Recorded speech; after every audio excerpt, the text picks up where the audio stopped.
Imagine Christmas wishes shooting out of your eyes. A candy cake full of snow dreams. A stocking full of smiles.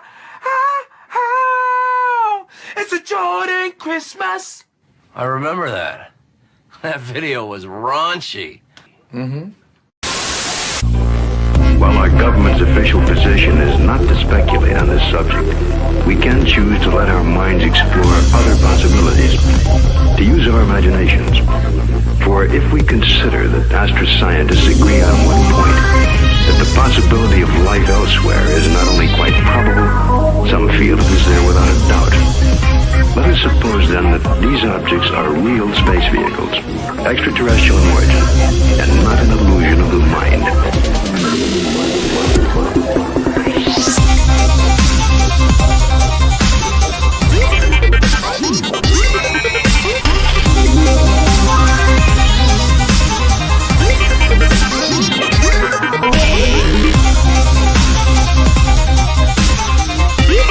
There's nothing to hide. There's nothing to hide at all.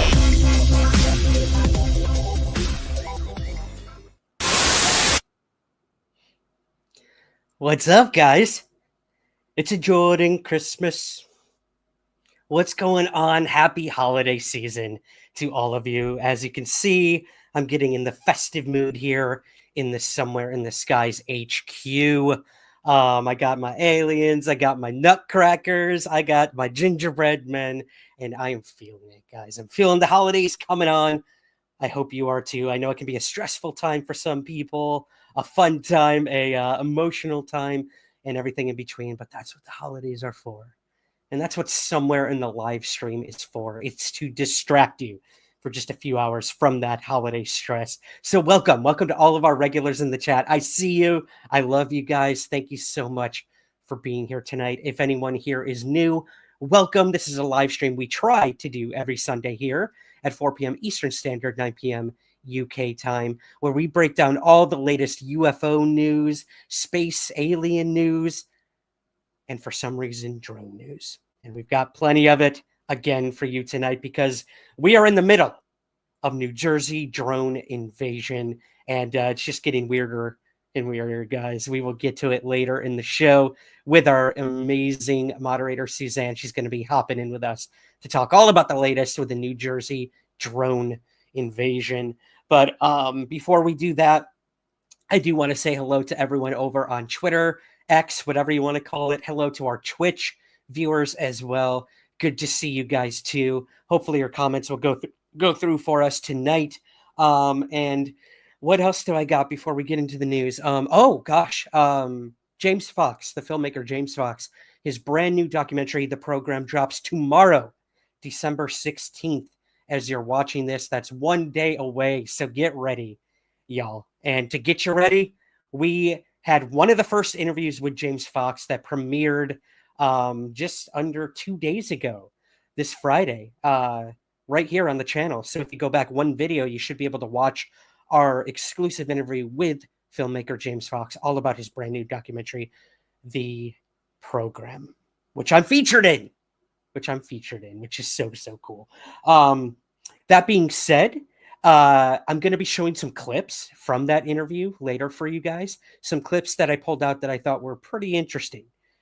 Things that I think need more digging into, things that I think are going to really start the conversation and get you ready and get you excited for The Program. Again, dropping tomorrow on all streaming platforms, December 16th. So be on the lookout for that.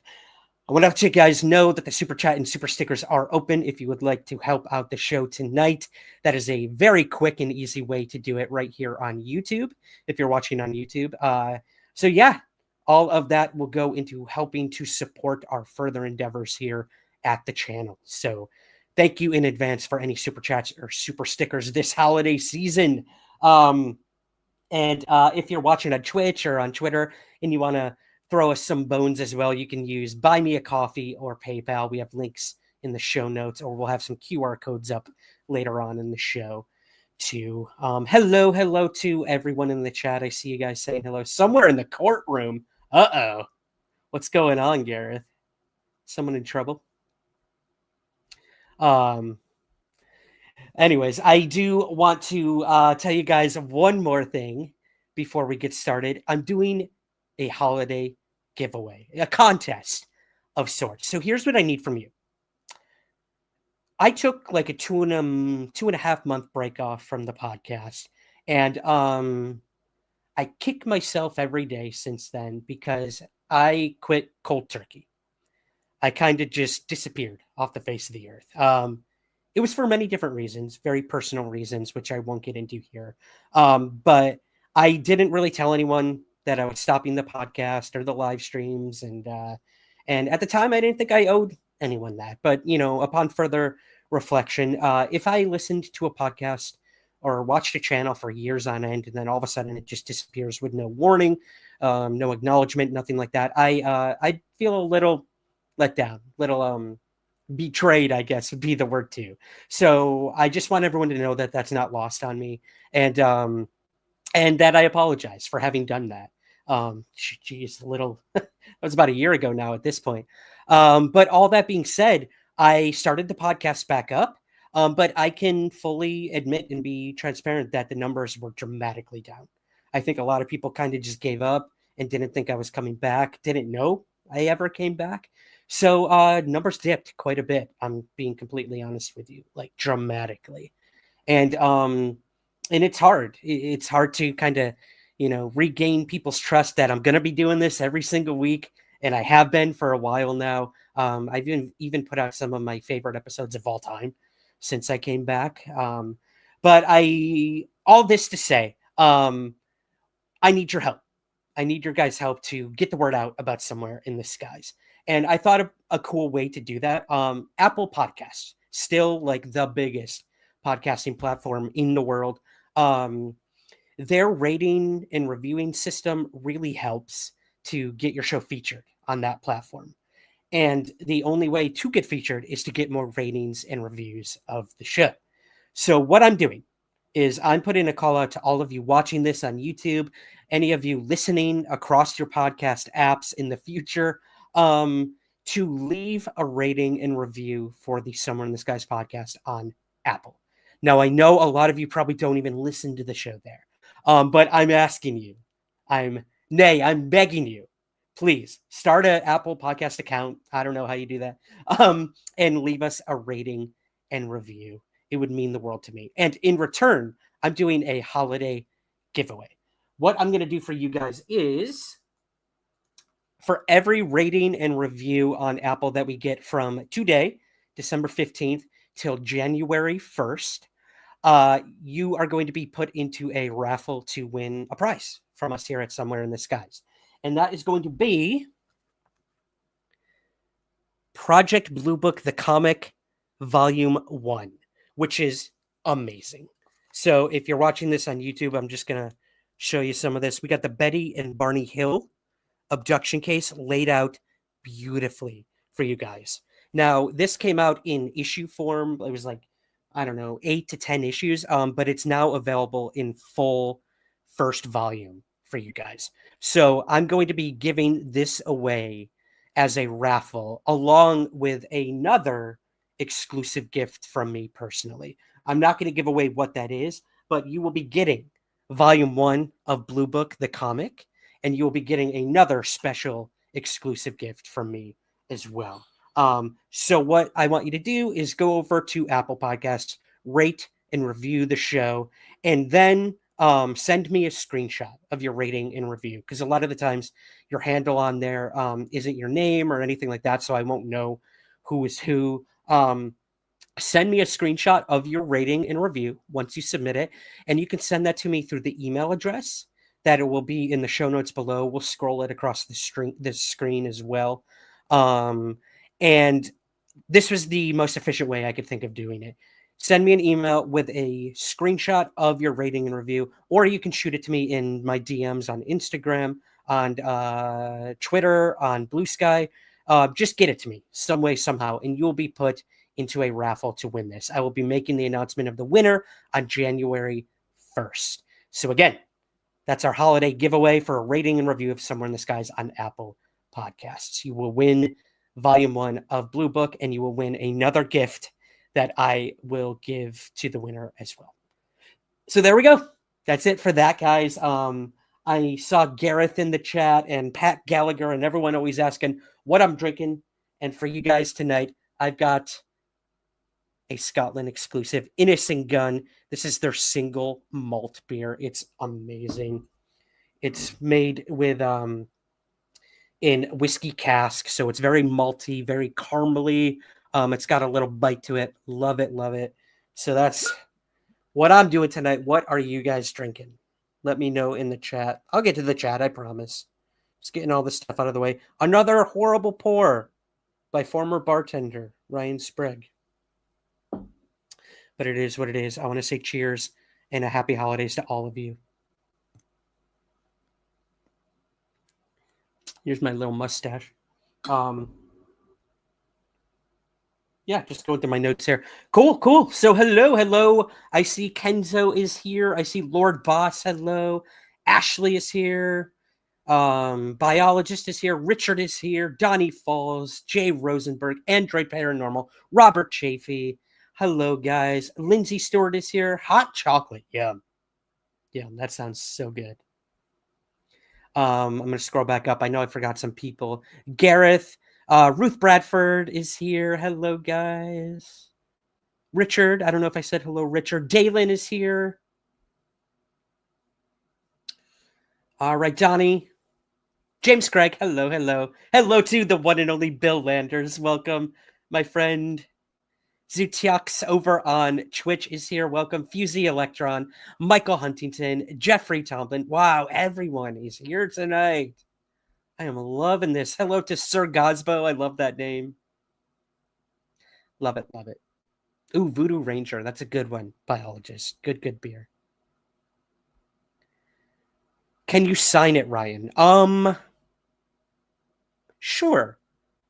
I'll leave that up to whoever wins. If they would like me to sign the Blue Book comic, I will. But the other thing I'm going to give you, I will definitely sign if you so choose that. I'd be very flattered by that. So thank you. All right. Let's do it, guys. Let's get to the news because we have so much to cover with you. Oh, man. I'm just so excited. We got a good night. Interesting night. Very diverse. What's that? What is that? No, that's not a dinosaur egg. It's a Martian meteorite. And this story comes to us from CNN. The Black Beauty was found on Earth in 2011. Now scientists say it has revealed a new clue to life on Mars. Let's go, life on Mars. Bring on Marvin the Martian. So a mineral trapped within a Martian meteorite that fell to Earth has revealed traces of water on Mars that date back 4.45 billion years, according to new research. The zircon grain may contain the oldest direct evidence of ancient hot water on the red planet, which may have provided environments such as hot springs that are associated with the life on Earth. The discovery opens up new ways of understanding whether Mars was ever habitable in its ancient past, and it also adds more support to observations already gathered by the fleet of spacecraft orbiting and roaming the red planet, which, which have spotted evidence of where rivers and lakes once existed on the Martian surface. Scientists analyzed a sample from the Black Beauty meteorite, also known as NWA 7034. Ooh, NWA. So close to NWO. New World Order. Shout out to my WCW fans. This was found in the Sahara Desert back in 2011. The meteorite was ejected from the Martian surface after another celestial object hit the planet between 5 million and 10 million years ago, and fragments of it have served as a key source of studying ancient Mars for years. A new study published in the journal Science Advances on November 22nd focused on a single grain of the mineral zircon spotted within the meteorite. The team's analysis shows that water was present just 100 million years after the planet formed, which suggests that Mars may have been able to support life at some point in its history. Until samples can be returned directly from Mars, the Black Beauty meteorite is one of the best windows into how the Martian crust formed and what the early surface of Mars was like. Currently, the Perseverance rover is climbing the rim of the Jezero crater on Mars, an ancient lake once filled with water 3.7 billion years ago. Some of the rocks the rover has encountered may have been formed by hydrothermal systems. The rover will take samples from the rocks because they could preserve evidence of ancient microbial life. Love it. Straight out of Sidonia, Michael Huntington says. See, this is cool, guys. Like, yeah, we can talk UFOs. We're going to talk drones. But science, life on other planets, even microbial, is just a game changer. We can argue till our faces are red about whether that life is intelligent, whether that life is in control of some of these UFOs and UAP that have allegedly visited our planet. But at the end of the day, this sort of stuff inches us closer to the acceptance that there could have been life out there within the Milky Way galaxy. So cool. Imagine if there was intelligent life there before and they could visit here to see dinosaurs. Exactly. Ugh. So cool. So cool. All right, let's move to our next story, guys. And before we do that, I want to give a shout out to the biologist for the super chat. Keep the change, you filthy animal. Love it. Nice Home Alone reference, man. Love it, love it, love it. Let me see here. Cool. Let's move to our next story. And this is staying in the world of alien life. This story comes to us from Tim McMillan at The Debrief. A new type of alien techno-signature could help scientists find advanced ET civilizations. So cool. So, guys, what if the key to finding ET civilizations lay not in listening for signals, but in scrutinizing water? This is the question posed by Tim McMillan over at The Debrief. A new study led by Dr. David C. Catling, a professor of Earth and Space Sciences at the University of Washington, proposes a paradigm-shifting approach, hunting for enduring markers of alien technology by measuring deuterium, a heavy isotope of hydrogen in exoplanetary waters. So the research published in a preprint on RXIV delves into how advanced ET civilizations' use of nuclear fusion technology could affect a planet's water composition. Fusion reactors, particularly those relying on deuterium. Yeah, let's go with that. Particularly those relying on deuterium DD reactions, consume deuterium as fuel. Over millennia, this would drastically lower the DH ratio in oceans and water vapor. And unlike radio signals, which require an active civilization, deuterium depletion persists for eons. So even if a civilization disappears or moves on, this signature could remain. It's a ghostly trace of its technological existence. Detecting such anomalies hinges on advanced telescope technologies.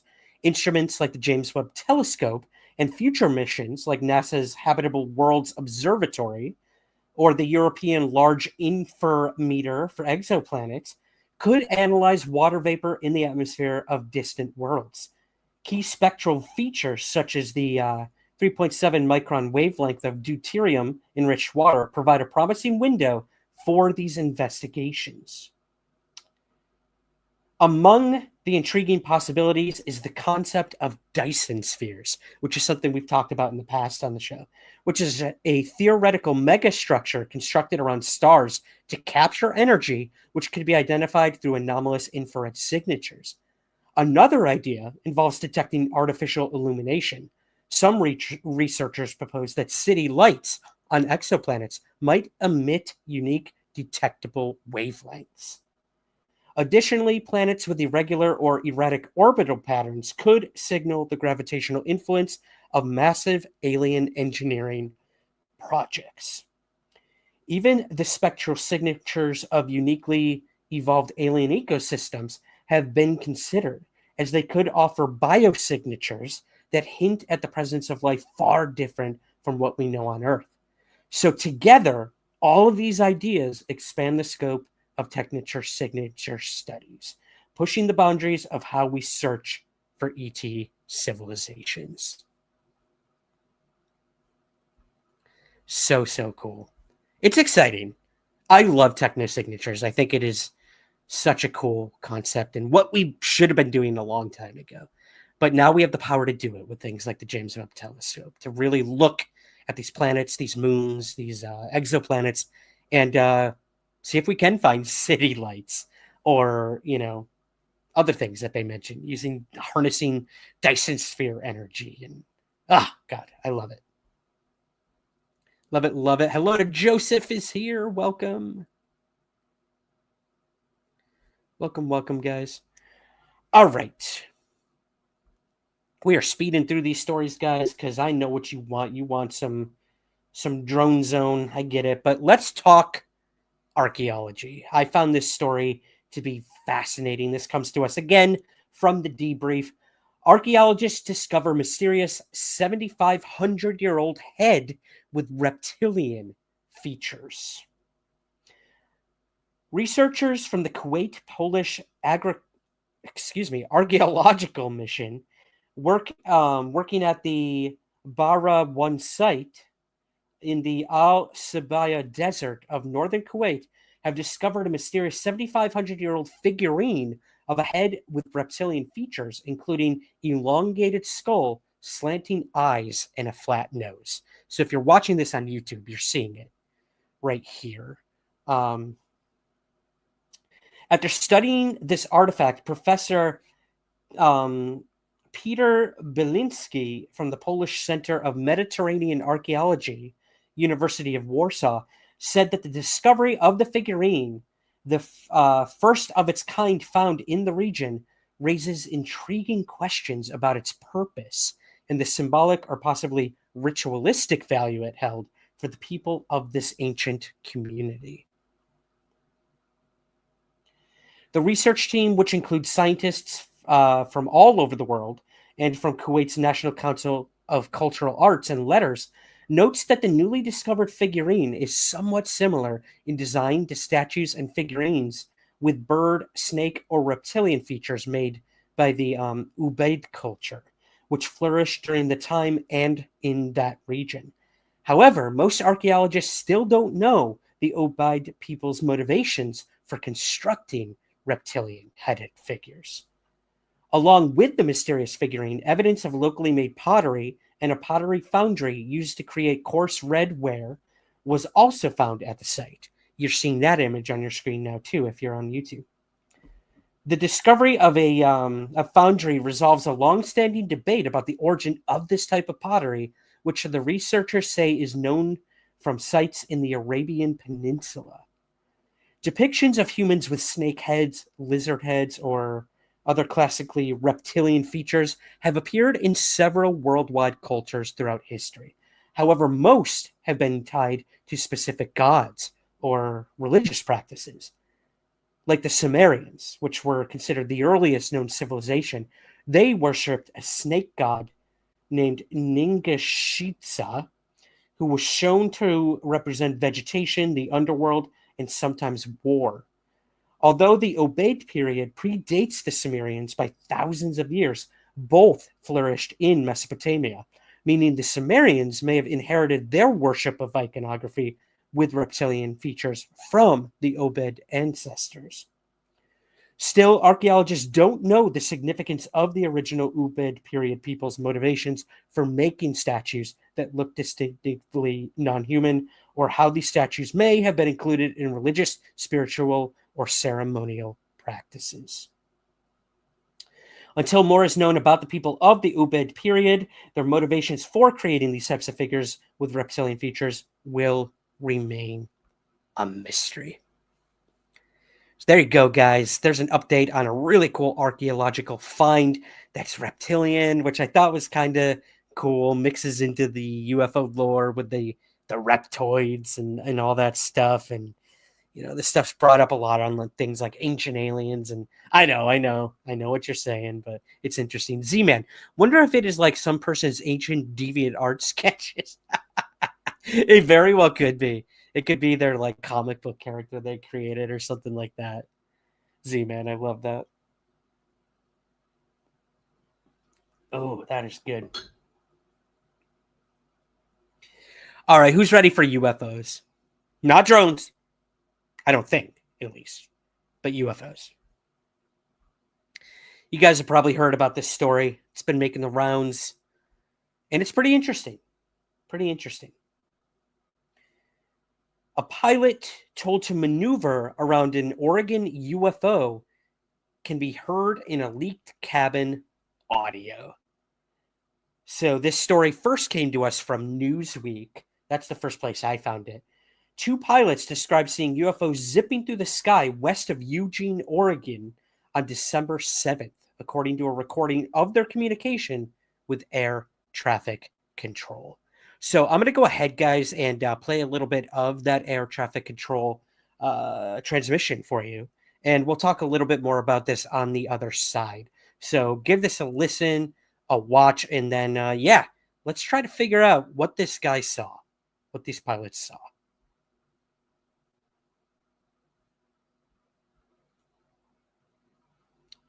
Let's see here.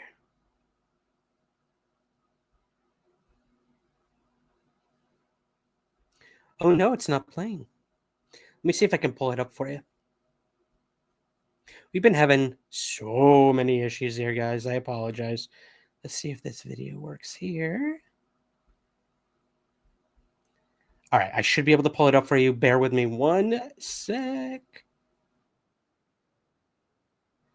Let's go. I'm going to make this happen.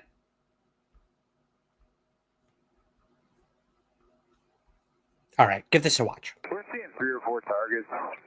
Yeah, they're all altitudes, up and down. It's pretty crazy. We're not seeing anything, getting lots of different reports out there. Some at 30, some all the way up to 50,000, about 3 or 4 different lights. Does it look like they're around your altitude now? No, there's one way up high and one about my altitude. Moving in like a circle, like a corkscrew pattern. Just had another one show up about my 1 o'clock, about 1,000 feet high, zipping towards us and then back out towards the ocean. It's red in color, moving at extreme speed. Roger. You are cleared to maneuver as necessary, left and right, to avoid the UFO out there. I guess I'm just as curious as everybody else. I'd just like to know what it was we saw. Lifelight pilot Joe Bewley has seen objects moving across the night sky before, including satellites and shooting stars. But the bright orange light spotted above the Eugene area was clearly different. The biggest thing that stood out is it was changing directions. Usually things don't change directions. Audio recordings captured his conversation with air traffic controllers. It's red in color, moving at extreme speeds. I don't even know how to describe how fast he's moving. You are cleared to maneuver as necessary, left and right, to avoid the UFO out there. At least 4 commercial pilots spotted the same mysterious bright lights above Oregon this weekend. We're seeing 3 or 4 targets. Yeah, they're all altitudes, up and down. It's pretty crazy. Bewley said the lights showed up on his aircraft's collision avoidance system. On my TCAS, traffic collision avoidance system, it's in one of my middle screens of the Platus. You can see aircraft on it usually.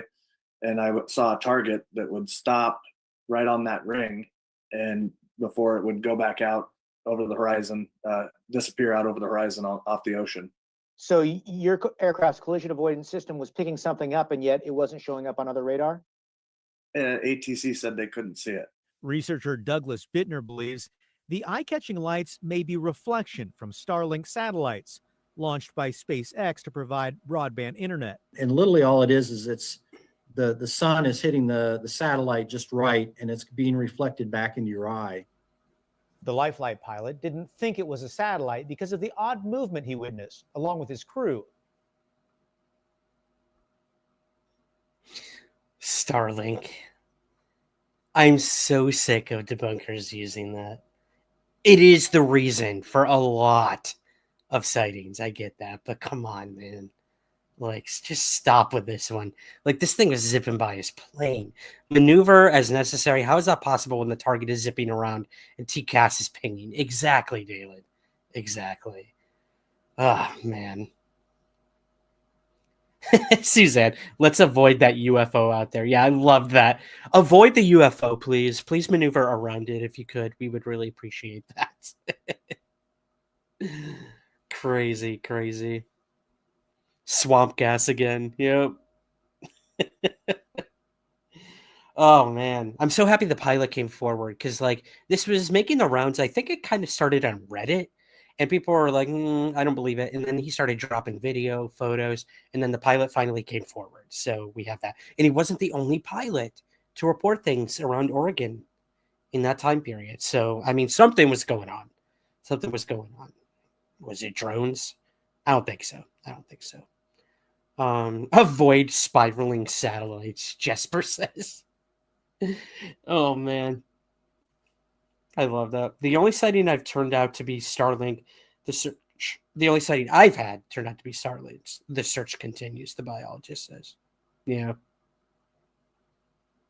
Jay Lilly, the debunker's explanation is often more bizarre than the actual experience. These weather balloons are out of control, Pat Gallagher says. Yep. Those pesky weather balloons. I tell ya. I tell ya. Richard asks, Ryan, I know your family lives out in the East Coast. Have they seen anything out in the skies? Richard, that's a very good question. Now, I have a very good friend who lives in New Jersey, and I did reach out to him. He hasn't personally seen anything, but a friend of his was posting videos on his Facebook, I believe. And he swears up and down that, yeah, it's happening. It was not a conventional plane, which is a big argument we'll get to later. And he saw it. He saw several drones, and he was able to capture them on video. So I'm working on getting those videos, kind of taking a look at them, and seeing, like, you know, if we can figure out that it's a drone, it's part of the drone invasion. If we can figure out it's a small aircraft, a commercial aircraft of some sort, or military, then we have an explanation. But yeah, interesting times. The Japanese are making bigger lanterns. It's possible. Ruth, I agree with Causeway Pictures. I think it's a government operation. Mm-hmm. Could be. It very well could be. I think we talked about that last week. Starlink satellites are too small or deliberately launched in a straight line, look like a train across the sky. These drones fit none of that description. Yeah, they do not. Not at all. Not at all. All right, guys. So I've got a lot of videos for you in the next half of the show. So I'm going to take a very, very quick break here. We're going to reset the room, as it were, regroup, come back, and we are going to talk the New Jersey drone invasion. It's just getting crazy. What a way to end the year, right? What a way to end the year. Stick with us. We will be right back here at somewhere in the live stream where we will be bringing in Suzanne, our moderator, to talk all about the crazy drone stuff that's going on. I have to admit, I'm keeping my distance from it all because it's just, I want to get back. I'm dropping my microphone to flying saucers and triangles and this and that. So sick of drones, but hey, it's the world we live in today. All this being said, stick with us, guys. We'll be right back, and we got some awesome videos from our interview with James Fox to show you, and some fun videos about the New Jersey drone invasion. So I'll see you in just a sec, and yeah, stay tuned. Greetings everyone, Ryan Sprague here, host of Somewhere in the Skies. For over 7 years and more than 400 episodes, the Somewhere in the Skies podcast has always been free to listen to, but it's not free to create.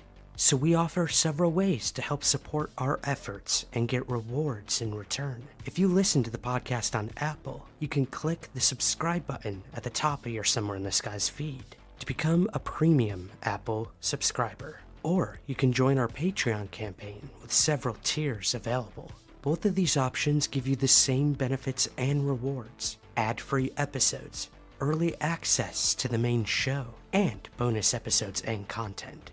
Help keep the lights on at the Somewhere in the Skies HQ, and help us continue to grow by becoming a Patreon subscriber at patreon.com/somewhereskies, or by clicking the subscribe button at the top of your Apple feed.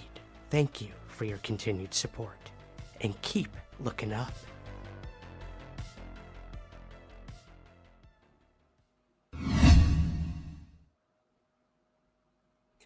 Welcome back to Somewhere in the Live Stream, guys. And if you're just joining us, we were just talking all about the latest alien techno-signature related news, an awesome story about possible microbial life on Mars, a incredible archaeological find recently of a reptilian-like figure.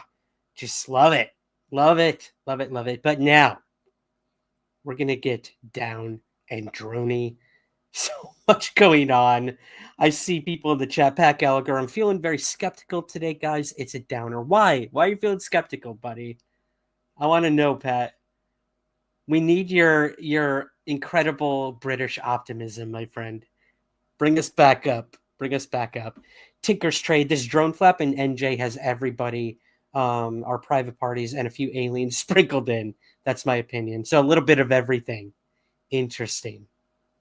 Causeway, did you see the guy firing his rifle at one? It pissed off pretty quick. I think one of those videos was debunked. It was not real. But it wouldn't surprise me if people start shooting at these things. Maybe they actually have. Maybe they actually have. A distraction from what, Causeway says? Good question. I'm going to play a video for you guys that's probably going to piss a lot of people off. No, it's not who you think it is. It's not the other one who you think it is either. I know exactly the two people you think I'm going to say, but it's not them. This is a person that I'm not actually familiar with. His name is Matthew Capucci, and he is an atmospheric scientist, storm chaser, and meteorologist with My Radar Weather. And he recently put a video up on Twitter and then deleted it, which is interesting. But I'm going to go ahead and play it. It's a little lengthy, but I want you guys to hear the whole thing because I think it'll open up the dialogue of a lot of what we're going to be talking about tonight. So give this a watch, and then we're gonna bring Suzanne in after this video and really dig into this. Hopefully this video works here in my studio. If not, I'm just going to have to upload it really quick. So let's give this a try.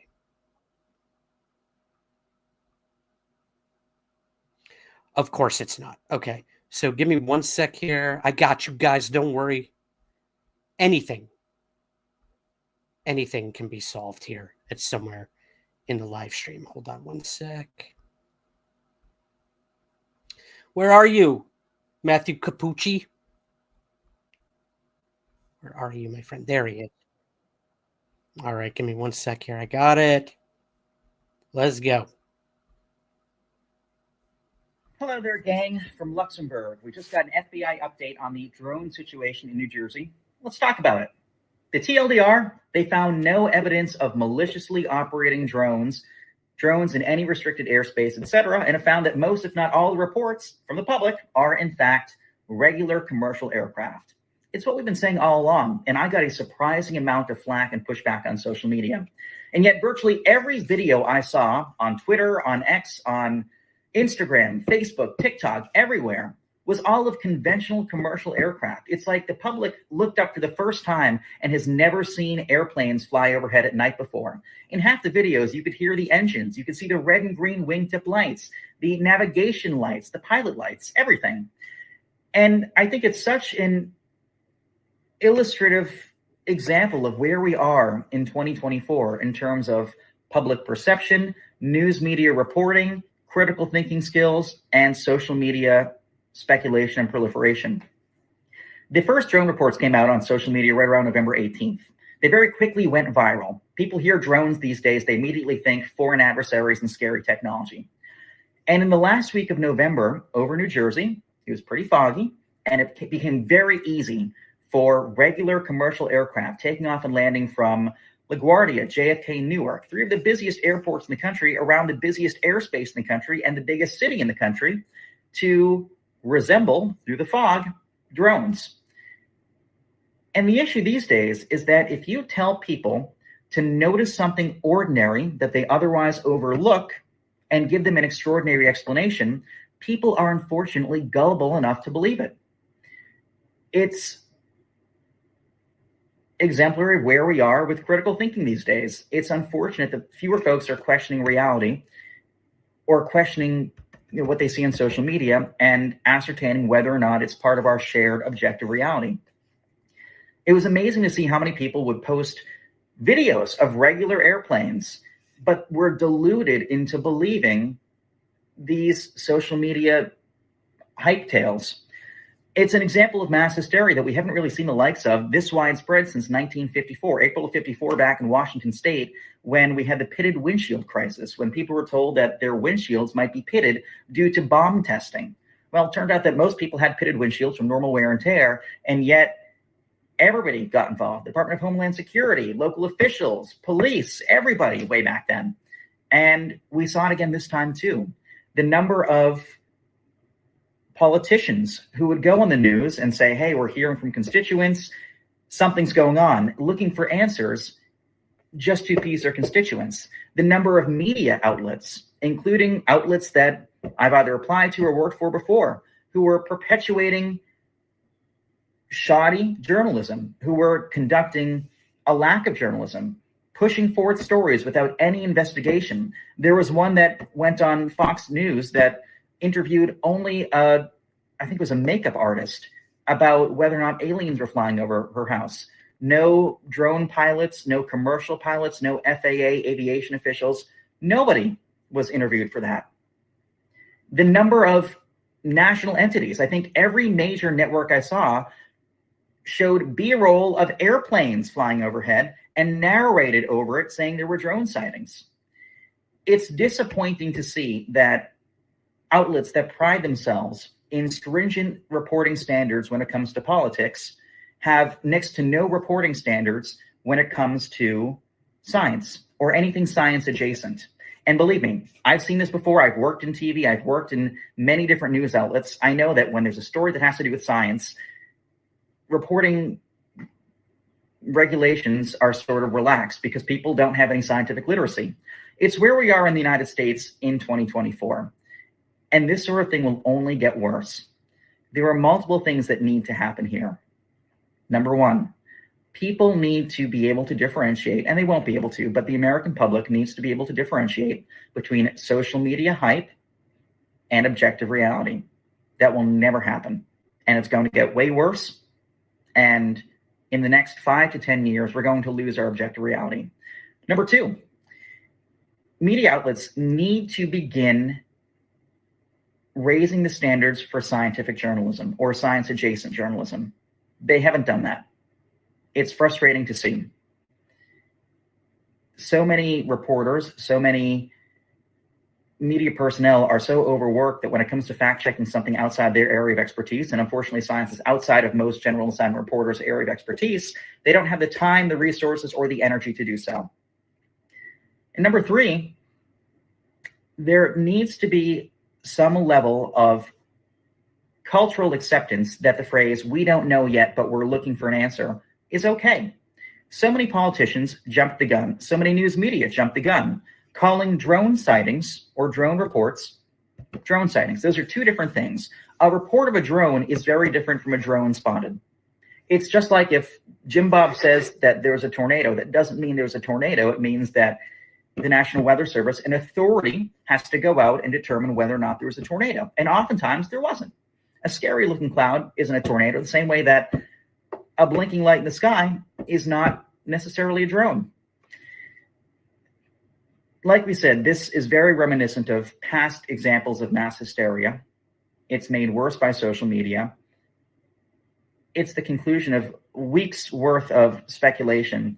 And this was the first time I can remember seeing collectively the news media do such a poor job in even attempting to cover anything scientifically. This will happen again many times in the future. This will become a routine occurrence in the next 5 years. 10 years from now, even the news media will have a very difficult time differentiating between fact and fiction, or conspiracy and truth, especially if we don't have more scientists taking an active role in the media. So, yeah, that's what I have to say about that. Not that you asked, but in any case, the FBI is out with their statement. We have the answer, and the answer is that most, if not all, the drone sightings were people discovering commercial aircraft for the first time. People's minds are absolutely malleable to whatever they see on social media. And unfortunately, most of what they see on social media is bogus. Until scientific literacy becomes a thing in the United States, which it won't, then we're going to see a lot more conspiracy theorists emerge, a lot more fun social media lies that are given lives of their own, and a lot more people who cannot differentiate fact from fantasy.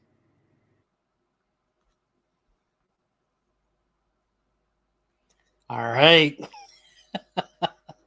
Wow, I look very pale. Sorry, guys. My lighting is terrible in here. What did you think of that? What did you think of that? I'm going to go up in the chat here. James Craig says, I like this guy already. All right. Ian Smith, this guy is clearly an idiot. Oh, man. I hope the aliens have better technology. Let me see here. Well, I'm glad he figured the whole thing out for us, Kenzo says. Dalen, who is this mouthy fella? What are his credentials? Oh, man. To be fair, I saw a lot of helicopters and jets. There were plenty of other drones. Reminds me of what's happening in Colorado some years ago, Jay Allen says. Where there's smoke, there's a bacon, says the biologist. This guy should team up with Neil deGrasse Tyson. Causeway says, he says from thousands of miles away. I do agree with that. Like, how are you going to make this determination when you're not even there in New Jersey experiencing this? I do believe that a lot of the sightings, there have been a few law enforcement and news reporters who went out and the witnesses are like, there's the drone. And it turns out to be an airplane. And people are just not used to looking at airplanes at nighttime when it's foggy and maybe it's like a small freighter airplane or something. And they're just not used to seeing that. So they think it's a drone. So there you go. But it clearly cannot be. He said if most, if not all of these have been mistaken. I definitely don't agree with that. I've spoken to several witnesses who've seen drones. All right. So he did mention in there, like, the news is being very irresponsible about this. I understand what he's saying. Like, there's very little research being done before just putting these stories out there. And he said they really need to be like interviewing drone pilots and whatnot. Well, they did. And I have a clip for you about a drone pilot and what they have to say about all this. This comes from Cuomo over at News Nation. I'm going to play that in just a moment. But before we do that, I am going to bring Suzanne in to start to talk about this because I want to get her gut reaction to that lengthy video I just played. She was shaking her head violently almost the moment it started. So let's bring her in without further ado. There she is. Welcome back. Hi, how are you? I'm doing fantastic. I'm in the holiday mood. I'm ready to get droney. So what did you think of our newfound friend, Matthew I almost said Cappuccino. Yeah. Capucci. We can call him that. Everybody will know who he is. I love it. So what'd you think about his determinations of the New Jersey drone invasion? Well, it must be really nice to be the smartest person on social media and so self-confident that you don't even bother to share the videos that you're looking at. And hard to stomach that, because some of us are actually doing the research and sifting what is clearly a man-operated drone, person-operated drone, versus these other crazy things making infinity symbols in the sky. And I don't know what he's looking at. Interesting to me that he took it down, because I'm sure he got bombarded with some of the things that you and I that are not, they're clearly not understandable objects from what we know right now, right? I mean, they may end up being that, but I don't know anyone who can tell us that, and certainly the government's not telling us that. Yeah. So, I mean, the reason I wanted to play that video was not to get people riled up or because I fully believe everything this guy said, but I think it's very important to look at this from an outside perspective, and someone who does have some experience with like meteorological. Yes, that's the word, Ryan. Wow, good job. It's big word day today. Yeah, right. Oh, God, we've had lots of them already. Yeah. I think it's important to get someone like him when it comes to like weather anomalies in terms of UFOs, like unidentified aerial phenomena. But when we're dealing with drones, like he himself is not a drone pilot. Right. He's not a manufacturer of, these things we put up in the sky. So like, and he also doesn't live in New Jersey, and he's not out there in real time, like seeing these things like so many people have. And I do wonder if that's a reason why he took this down, because maybe he was a little too quick to rush to judgment on a lot of this. A lot of these videos we're going to play into that. There are certain aspects I agree with him on, and that's the news media running with things that they don't necessarily have vetted or have proven or anything like that. But for every one of those, there are news outlets that are putting in the work and the time and the effort. And, say what you want about News Nation. I know a lot of people think they're just like some sensational UFO shill sort of channel or whatnot, but they actually did the work. And I do have a clip here from the Cuomo show. Again, no judgment here. I know a lot of people don't have a fan of Cuomo, but he did bring in a drone pilot to talk about this. There you go. So I guess, do you mind if I just play that and we'll talk a little bit about that? Cool. I think I'm going to have to do that thing where I upload it. So give me 1 sec here, guys. Sure. Because for some reason, this is what I love. I did all this prep. I got all the videos ready, locked and loaded, and then they don't work. My whole video. Yeah, my whole video of counter videos to the government's official statements. It didn't even go, and Facebook Messenger's not even saying things don't go. People don't know they're not getting what they need. Yeah, something weird is going on with Facebook. Yeah. Could it be drone related? I don't know. Could it be? Could it be? All right, I found the video. So let's give this a watch. And do I have it pulled up here? Where'd it go? Oh, there it is. Okay, here we go. Okay. All right. Wouldn't it be nice if that's what we heard out of the White House? You know what I'm saying? And look, I don't think that I think the congressman was a straight shooter there. I just think that there's a little bit more capability and a little bit more concern and a little bit more ease in doing this than's being suggested. How do I know? You're about to find out how. Joining me now is News Nation national security contributor Tracy Walder. We have her very often using her CIA expertise to help us understand cases, but she was also a drone pilot. Okay, so pretty good credential for tonight. And News Nation special correspondent Ross Coulthard, who spends so much time talking to sources on the inside about exactly these kinds of capabilities. He's got a great special that you're going to want to see tomorrow night called Drones Over New Jersey. It's good to have both of you. Now, I don't have any problem with what the congressman just said. I think he did a better job than most people in government I've heard. But Tracy, some of these are big, these drones, like too big to be something that you're buying commercially. And I don't think it's absurd to think that you'd have to run across a field to track them to know where they're landing. I mean, they caught the Chinese guy, right? That they just found at the airport. Right, you're absolutely right, Chris. Thank you so much for having me. And I actually wholeheartedly agree with the congressman. One of the things that sort of piqued my interest about this is he talked about that Picatinny Arsenal that's close by, as well as McGuire Air Force Base. One of the things that they recently did this past summer is successfully tested battery-powered fixed-wing aircraft to deliver cargo between bases. And it is a larger type of drone. It looks very much like an airplane, but obviously is a bit smaller. And so part of me wonders if this could be what individuals are seeing. But to your point, obviously, as someone who worked in, I guess, the depths of our government at the CIA, you know, I get it. When you feel that the government is not being forthcoming and not being honest, I don't believe these are a threat. It's scary. And I do think they need to come clean with the American people about what these are. One pushback.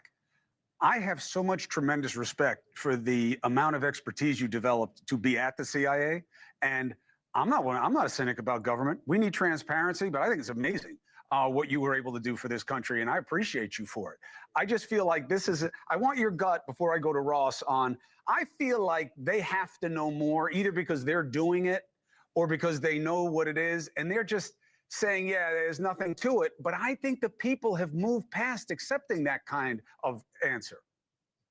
I could not agree with you more. I wholeheartedly agree that they know more about what these are and are just electing not to tell us. But I really do think that we have sort of moved past that mentality of people, I guess, being okay with it. You know, when I started at the CIA in 2000, that was an acceptable excuse. Hey, it's not a threat. Let's just move on. And people really did accept that. But we're not at that place right now. People have a lot of distrust in the government, and I do understand why.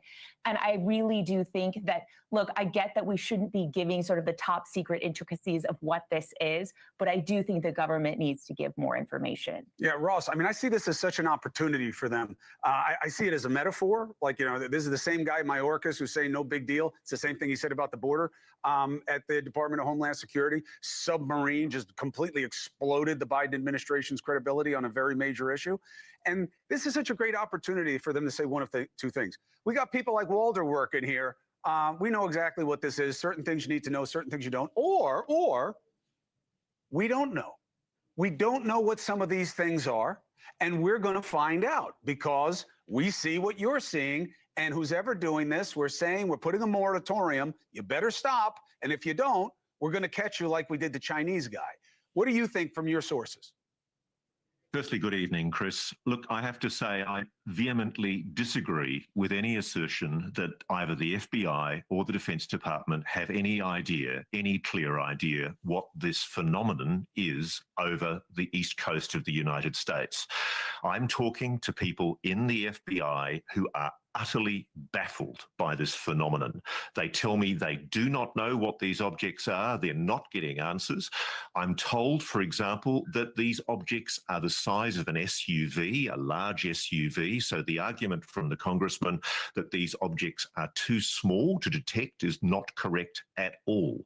I'm told that there have been attempts to interdict these objects and that there have been the deployment of anti-drone technology. I've just received information in the last few minutes about the PSEG nuclear site at Salem, which is the Hope Creek Generating Station on a 740-acre site in Salem County, New Jersey. And a person who is privileged enough to have access to the internal messaging about that nuclear station has told me that they tried to deploy an anti-drone technology over multiple drones that were seen over the nuclear site, and that anti-drone technology, which normally works on all drones, completely failed. Moreover, these objects, whatever they are being seen not just on the East Coast, they are being seen all over the world. I'm getting reports from here in Australia, from Japan, Indonesia, China, Russia, Europe. Okay. Yep. So, and I'm kind of with what do you think? Ross. I don't know. Here's what I think. I don't think you would see things like the governors and the mayors of these eastern seaboard areas being invaded, saying what they're saying so aggressively. I'm sure many of you saw, I'm seeing if I can find my note here. I think it was in New Jersey, the fire departments, or over the state, not like the local fire departments, but the big fire department, issued a statement saying, don't get within 300 yards of these things, and don't shoot at them because they might have nuclear capabilities. We don't know what they are. You need to wear full PPE and SCBA gear. Evacuate immediately.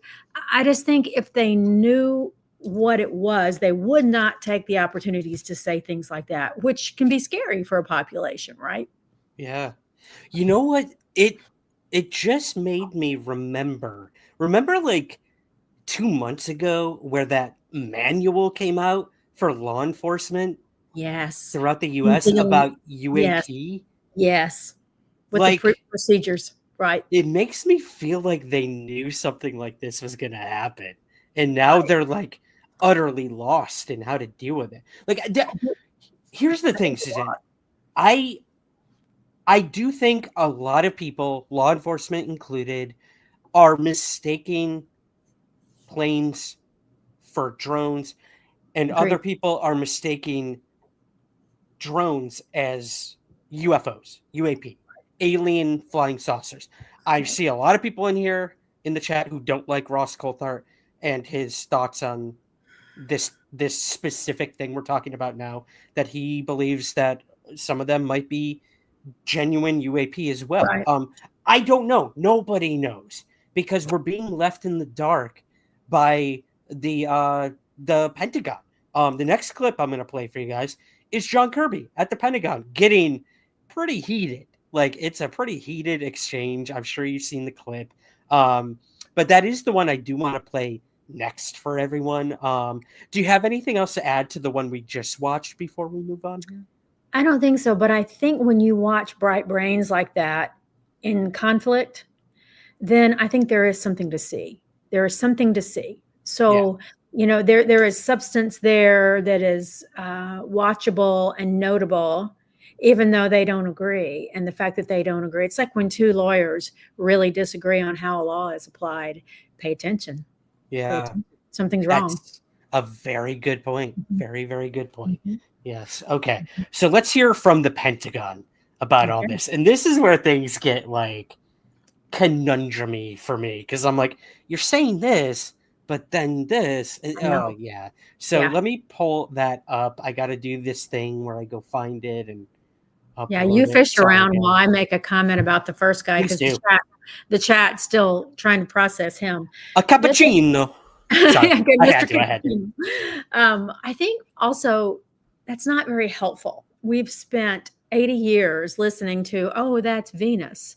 Oh, it's this, that, or the other, whatever it is. And it's not helpful, especially to those in our crowd who are processing this information on a regular basis.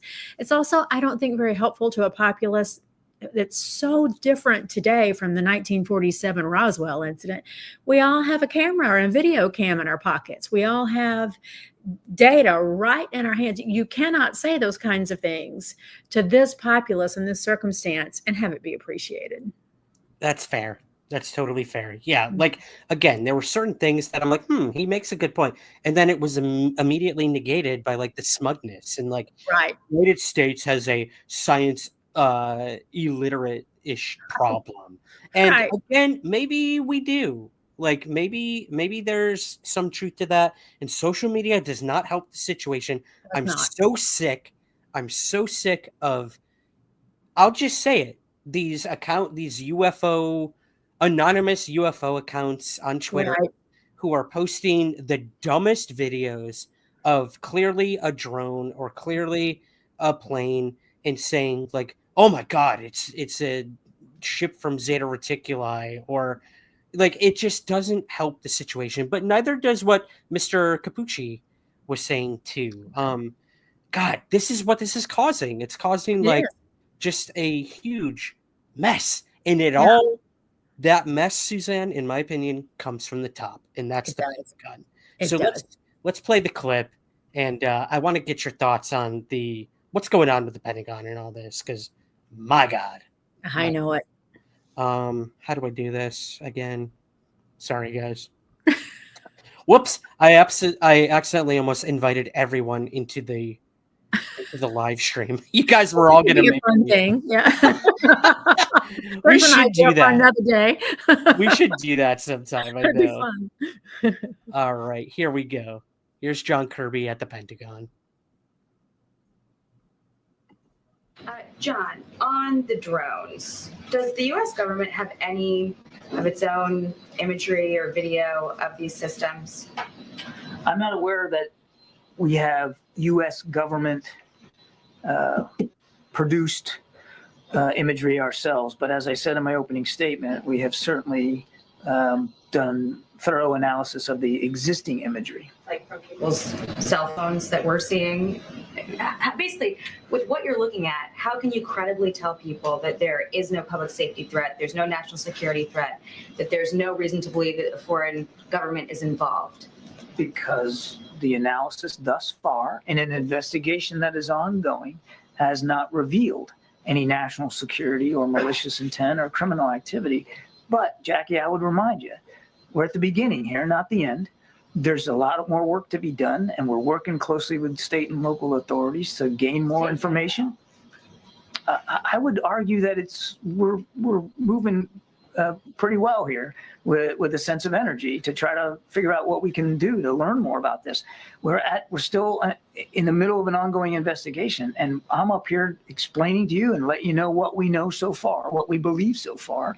If information comes to light that changes that characterization, then my goodness, we'll be the first ones to let you know. But right now, there's just no indication that this is some sort of foreign malign activity or in fact even criminal. Well, what I don't understand is, this has been happening since late November.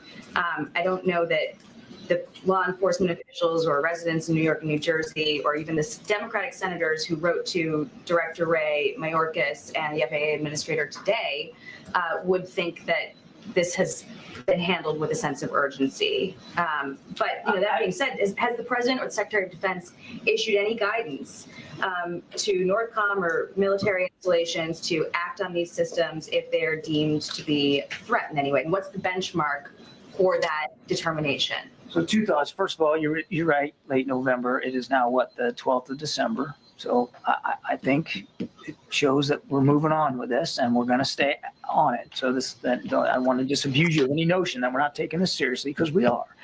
I can also tell you that if the president, as commander-in-chief, believed, based on the information that he'd been given, that there was a national security threat at play here, or even a public safety threat at play here, he would issue the appropriate directives to not only law enforcement, but perhaps even the military if that was needed. I want to go back to something I said at the top. There has been no evidence of any of this activity in or near restricted spaces. That's not what the senators said in the letter. They said, in fact, that they've been observed maneuvering their critical infrastructure, sensitive locations, including reservoirs and military installations, and cited a concern from law enforcement about public safety threats because a medevac helicopter was prevented from transporting a seriously injured patient for care because of the presence of these drones. I stand by my opening statement. Can you make that make more sense? Because I think people in New York and New Jersey see drones the size of an SUV over their house every night and think that that doesn't make any sense. Certainly, I understand why people would be looking at this and being concerned about it. We're concerned about it too, which is why we have the Department of Homeland Security and the FBI, my goodness, looking at this, and we're taking it seriously. We understand that people are concerned. We understand that they got questions. We got questions too. And we're working hard to get the answers to that. What I can tell you as we sit here today, at 2:16 in the afternoon on the 12th, is we haven't seen any indication thus far that there's a public safety risk. And we haven't seen the government know what they are. We are still investigating this. I can't tell you definitively. I cannot characterize for you definitively what these sightings are. I can just go back to what I said at the opening. We've looked at the imagery. We can't corroborate some of the reported sightings through our own expert analysis using sophisticated detection techniques. But that doesn't mean that you know, we're putting our pen down here this afternoon and calling it a day. We're going to keep at this.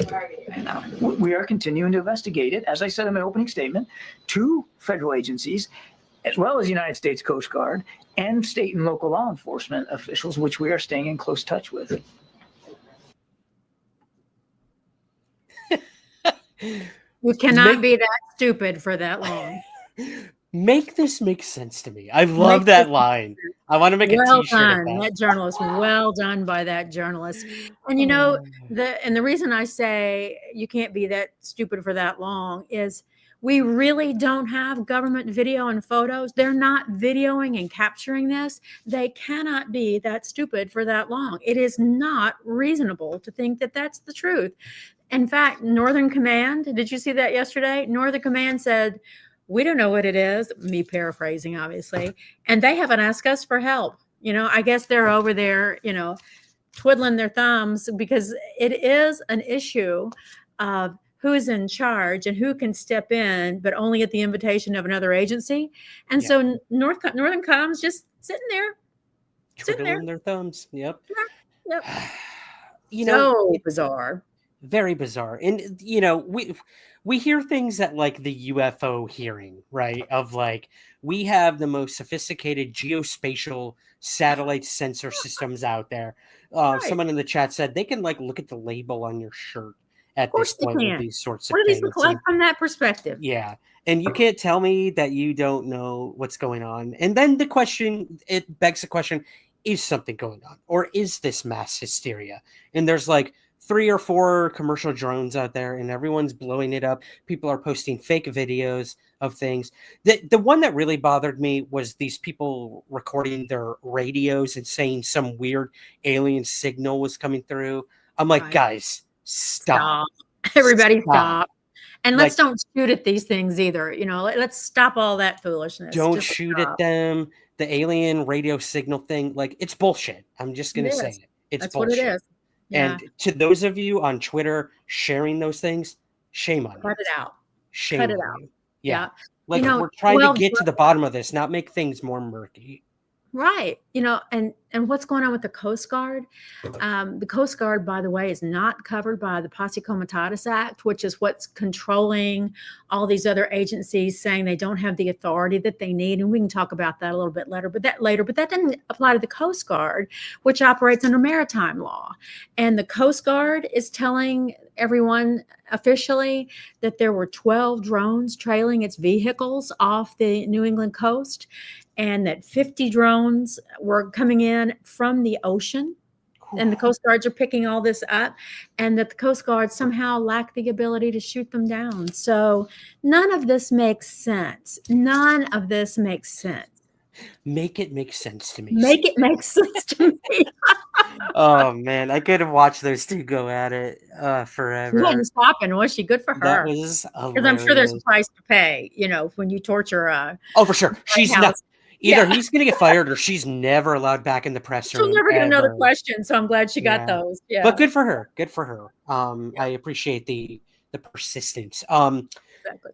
So, okay, let's talk a little bit about the way that local government and stuff in New Jersey is dealing with this. I think, let's play the video first, and then I have a statement from one of the counties in New Jersey about how the officials are handling this. Yes. And if you can probably assume they don't think they're handling it very Very well. But let's play this. I don't have the name of this representative, so I do apologize, guys. I'll But Google for you. okay. I thought this is a pretty interesting sort of rebuttal to what the Pentagon is officially saying and how a press conference was dealt with in New Jersey when these reps from all over the state were going to hear from officials from Homeland Security, things like that, about what's going on. What do we tell our people? What do we tell our constituents about these things in the skies? And this was his response after leaving that briefing. So this is hilarious. Let's see if this one works. No, it's not. Okay, so I'm going to have to pull it up. The anticipation is killing me. Exactly. Where did it go? I loved this one. Where is it? There it is. Here we go.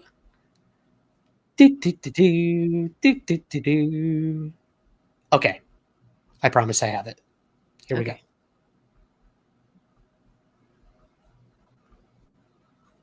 I walked out because it was worthless. It was the biggest amateur hour presentation I've ever seen at anything. Okay, it was ridiculous. There were no answers. Every question that was asked by a member of the state legislature, great questions, no answers, no resolution. They don't know where the drones are coming from. They don't know who's doing it. They don't know why they're doing it, but they say there's no credible threat. It was annoying to be there. I drove 2 hours to be here today, spent an hour in there. I got to drive 2 hours back. The biggest waste of 5 hours in my entire life. So why do you think they called this meeting? No idea. Why would you call a meeting to tell people you don't know anything? I have no idea. And then when the legislators would ask questions, there were no answers. Here's the most frustrating part. The colonel of the state police said that he had a helicopter of his flying over above one of these drones, a 6-foot drone or something. I can't remember exactly what he said. And he felt unsafe for his helicopter, so he just let it go. Just let it go. Where'd it go? Who knows? Didn't want to follow it because you didn't feel safe. Is that not the most ridiculous thing you've ever heard? I mean, honestly. Do they have any idea where these drones are originating? No, they don't. They would. Maybe if they followed that sucker to when it landed, they would know, but they don't. This is a complete lack of effort, in my opinion, on trying to figure this out. This is not about ability. We have the technology, we have the people, we have the training, we have the resources, we have the money. It's just a lack of effort. I mean, why? I don't know.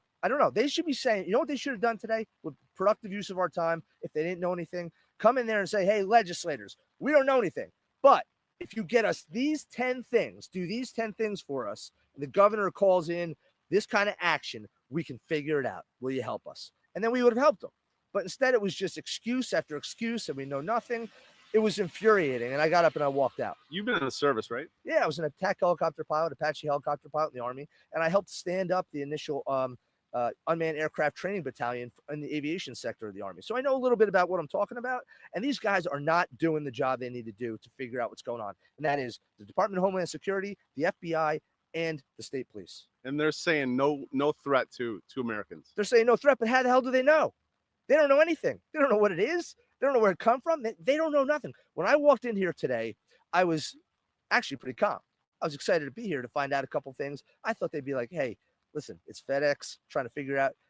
But instead, I got the most ridiculous amateur hour briefing I've ever sat through. Oh, my God. I know. It's ridiculous. It's amateur hour up in here. Let me tell you. Oh God, I miss New York so much. I know, and isn't that New a Jersey. perfect example of why this is not going to work this time? Yeah. The populace has gotten too sophisticated, too educated. They're too armed with videos and cameras.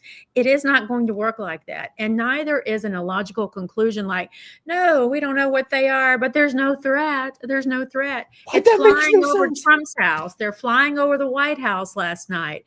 They're over Langley and various other military places. They're over our nuclear sites in North or South Carolina. I can't remember which one, and other places. It is not reasonable to say there is not a threat there. There may not ultimately be, but they do not have what they need right now to make that claim. Exactly. This could be the quote of the night by All Work Low Pay. This should have been in an email. Exactly. Because then we could have just hit delete and not worried with him anymore. I love that whole meme of like, we could have just done this through an email. Yeah, guys. you just text that. Yeah. Skycraft. This guy is an Apache helicopter pilot. Exactly. Yeah. There was, I wanted to shout out someone who I saw here. Hello from Osaka. Wow. Of all places, Darren Vickers. Supposedly there are drone sightings here in Japan as well. So again, like we're going global with this at this point. Yes. Hello to I Darren. was watching some of those in Japan earlier in the week. Man. It's pretty spectacular stuff. And I wondered if you guys saw the one where when one of the government officials said, well, that's just Venus. I'm so tired of hearing that's just Venus or that's just Starlink. So this guy goes out with this extremely high-tech telescope and computerized system, and he points it on the object, and he has the ability on his screen to put like a red line, like, where my pen is, then my head would be Venus, or, the object. And this stays stationary, and then this thing goes. It moves. Yeah, it's not Venus. Venus be corkscrewing, guys. Right. The guy's Yeah. like, don't make me get my stuff out and prove that you're a dummy because I'm getting ready to do it. So, okay, here's my problem with videos. Like, not that one. That one withstanding. Right. With everyone sharing these videos of drone footage or UAP footage online and everything, like, there's one thing that I can always agree with Mick West on, and that's cool video. When did it happen? Where did it happen? Where is the raw data? Like, what do they call that stuff? Metadata. Yeah, the Like, metadata. yeah, like Authenticate what you're taking. Right. you can post a video all you want, guys, of the drones in New Jersey or Osaka or these UAP doing things, but like without any sort of idea of location, time, any of that. Like, what are we supposed to do with it? What are you supposed to do? Stare at it and we scroll on. Like, right. So if anyone out there, here's our public service announcement. If this New Jersey drone invasion is happening, you're in New Jersey, you're filming these things, timestamp it. Do something. Even in the audio as you're watching it, like, tell us where you are, what time it is, what's going on. Put some reference things in there, a tree, so we know how low the object is. We need some your longitude and latitude in. Any phone will tell you what your longitude and latitude is and what your directional focus is. And then you've authenticated. And then you've authenticated. Put your date, you're done. Yeah. I blame officialdom for a lot of the murkiness to all of this, but I do blame the public too. I think they could be doing a better job. And social media has utterly slaughtered any chance of all of this coming to any conclusion. Yeah.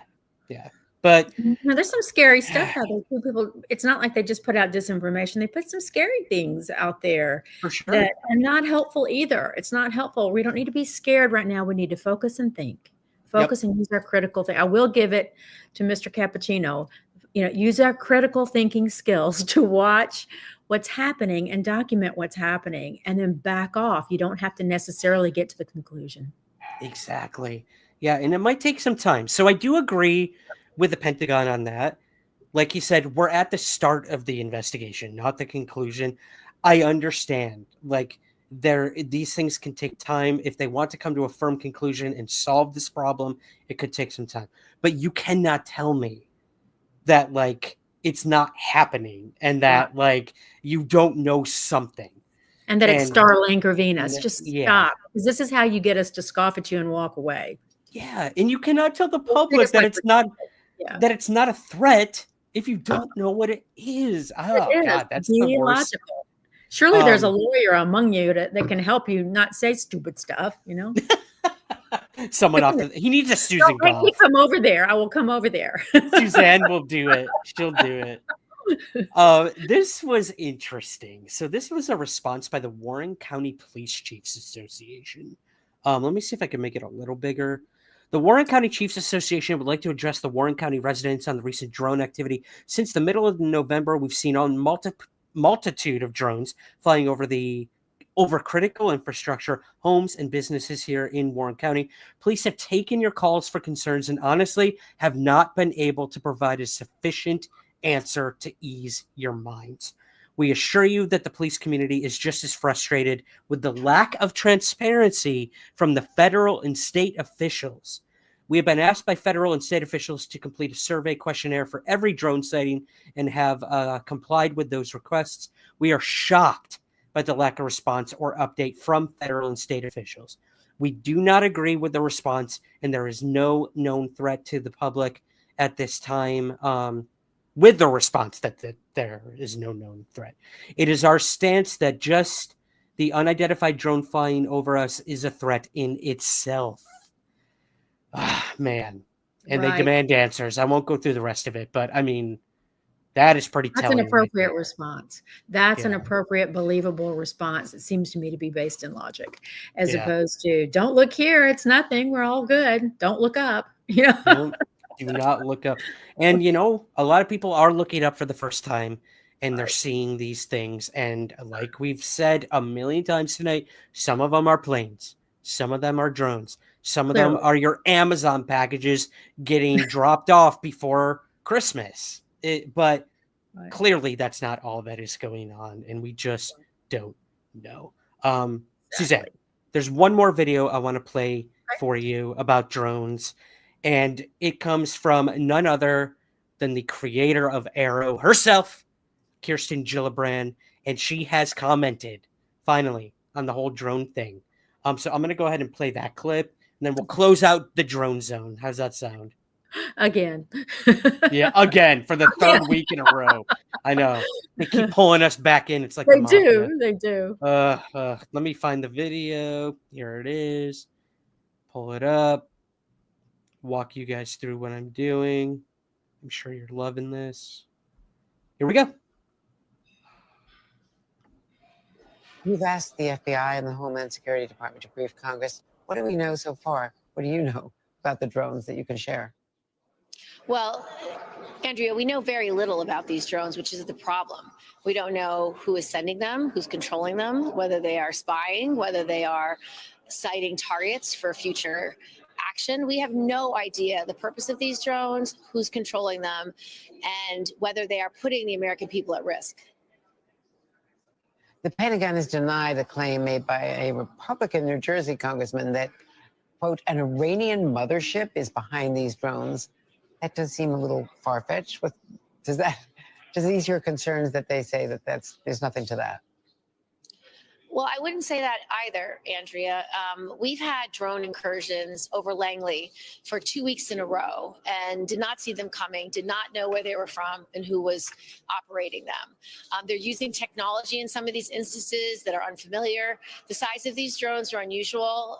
It's a size that is not commercially available, or at least readily commercially available. So there's a lot of questions about these UAS. It's important that we look at the laws, because right now some of them are flying over airspace above homes, above schools, above communities, and there's no direct law that denies them to do that. So we need to look at our laws. We need to reform them. We should be able to know their purview, who's controlling them at all times. If it's a foreign adversary flying over places throughout the United States, is illegal. It is something that we can do something about. I'm working with Senator Cotton right now on legislation that when these drone incursions take place over military bases or nuclear sites or sensitive areas, that the DoD will have the authority to take them down. My letter to the FAA and to Homeland Security and to the FBI is asking, what are you doing? Are you going to follow the drones to find out where they're coming from? If there are ships off the coast that are launching these drones, we need to know who is controlling those ships, whether they're foreign adversaries. We know, Andrea, that Iran, that China, that Russia have extremely sophisticated drone capabilities.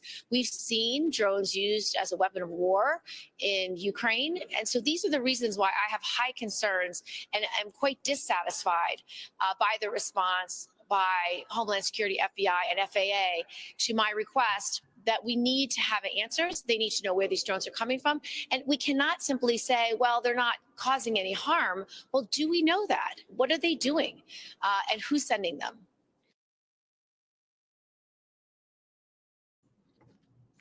So when you have even Gillibrand weighing in and saying the same damn thing, like, how do we know it's not a threat? Or why don't we just go follow them? Like, it just, like, it boggles my mind that we can have, like, a Senate hearing with a UAP investigation group, and then a week later, we have supposed drones over New Jersey, and the government is acting like they've never dealt with something like this before.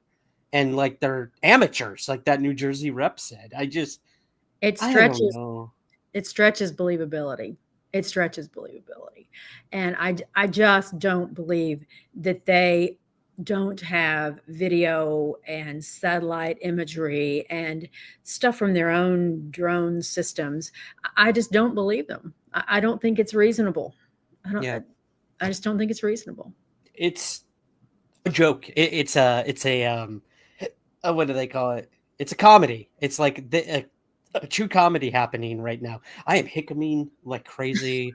I blame the beer. But I don't know. Like, if you had told me a month ago that you and I were going to be doing 3 weeks of live streams talking primarily about drones, I would have laughed at you.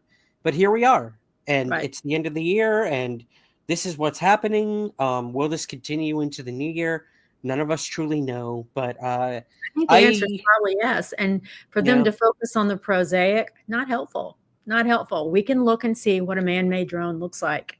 I know some of them are military grade or whatever, and we might not know exactly what that looks like, but they're not luminous orbs. They're not making crazy figure eights in the sky. They're not coming up out of the water, you know. So they need to focus where they need to focus and stop talking about the prosaic. Yeah. If these things are, they need to be launched from somewhere, like Gillibrand said. So let's find where they were launched from. It's reverse engineering at its finest. Drone here. Let's see where it came from. Let's follow the data and let's go find where they're coming from. If you said they're coming in from the water, then go look not in the water, but on the water. Not saying these are USOs, but could be. They could be. Who knows? But oh God. Like we could talk in circles forever about all of this. The fact of the matter is, the reason we're talking in circles about it is because of the lack of transparency, the way it's being handled from above, and how stupid they think the public are, and how stupid the public is acting in many instances as well. Jethro Bodine out there with his shotgun, you know, don't do that. What if they do have some kind of nuclear propulsion or you know, you could end up doing something just horrible accidentally because you want to see what this is. Not a good idea. Not a good idea. But then our government needs to act like it is in control, because I know everyone remembers after the Seoul Symposium us talking about the social contract between a government and the people. And that when the people who are willing on their end of the bargain to follow the rules and laws of the government come to realize the government cannot do its end of the bargain, which is to protect us and take care of us, then you get real trouble. And I submit you get people shooting shotguns at drones that might be nuclear or worse. And so the damage that they are actually doing to that important social contract has begun. When they act this way, when they say these things, they're doing damage. They're doing damage. Yeah. Oh, man. Bad idea. Bad idea. No, they need a good damage control person up in there. That's for sure. They got to get that woman from Scandal. Remember that show? They got to get her in there to clean up this mess for sure. Exactly. They need somebody. Oh, who's man. in charge? Who is in charge? With the locals saying we don't have the authority, and Coast Guard's like we don't have the authority, and Northcom's like, well, we're twiddling our thumbs. We don't know. Nobody's asked us to do it. What in the world, people? Focus. I know. Focus. I know it's the end of the year. Everyone's tired. I know you have speeding ticket quotas to meet, but let's go, guys. Focus. Yeah. Let's get this wrapped up before I go back to the East Coast and go back to New York, because I don't want to be seeing them drones over my head. If I see them, I'll let you know, and I'll let you know the time, the date, and everything. You're welcome, Mick West. I love Mick. I love him for all his good guy. For all his Anyways, all right, Suzanne. I'm gonna let you go back to the chat because I feel like I've been ignoring you guys. I apologize. This is what happens when Suzanne comes on. We just chat forever. They're so good. They're doing well. I'm kind of doing so well. I don't think I shouted out. Thank you so much, James Craig. Forget the new microphone. Get a drone detector, he says. I love that. Thank you so much, buddy. I truly appreciate that. So I will let you go, Suzanne. But if anyone wants to follow you, where can they find you if you don't mind? Suzanne Westerman Landers on Facebook and see Suzanne Landers on Twitter. And that's where I am primarily. I'm also on Instagram and Blue Sky, but I live on Facebook and Twitter. So find me there and feel free to message me. Absolutely. And you're always killing it in the Facebook group too. So thank you for that. After we fought it all week. I don't know what was going on with Facebook, but they're a mess right now. It's the drones. It's the drones. I know. All right, Suzanne, thank you so much for joining us again. Okay. Bye. I'll see you in the chat. Bye. All right. All right, guys. She's the best. She's the best. Thank you for joining us in the drone zone, but don't go anywhere because I've got 3 clips from my recent interview with filmmaker James Fox, whose brand new documentary, The Program, comes out tomorrow. Get ready, y'all. But before we do that, I want to play these clips for you. Then go back and watch the whole interview and get ready for tomorrow. So the first clip I'm going to play for you is something interesting I learned from James Fox.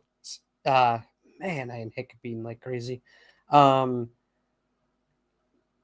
of the biggest issues with the UFO hearings, both of them so far, has been these Congress members wanting to get in a skiff with these witnesses to hear possible classified information, more sensitive information, and just to be in a secure place. And they're denied that access to these skiffs, which baffles me, especially when comments are made like this by James Fox. So I'm going to play this clip for you. Bear with me as I upload it.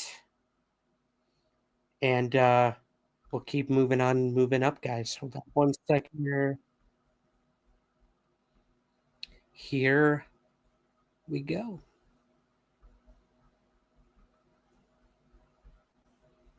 But the next day, Kirk McConnell had arranged a meeting with me in a skiff with the new head of Aero. And there was another gentleman, Air Force Office of Special Investigations, Kevin Ryan, I think his last name was. I don't look into that. But in any case, John Kosklowski is the new head of Aero. And I got in there and I was thinking to myself, like, this is crazy. I'm in a skiff with the head of Aero. And so I said, hey, you guys got to throw us a bone here. We're not going away. And sure, the vast majority of these sightings can be explained away in conventional terms, but there's a residual 10, 15, 20% that clearly defies a conventional explanation, and we're probably dealing with non-human intelligence. And nobody scoffed or denied or anything like that. He looked at me and he goes, James, I can't part my own hair without approval from the DOD. And you can quote me on that. And I thought to myself, I thought about that for a while.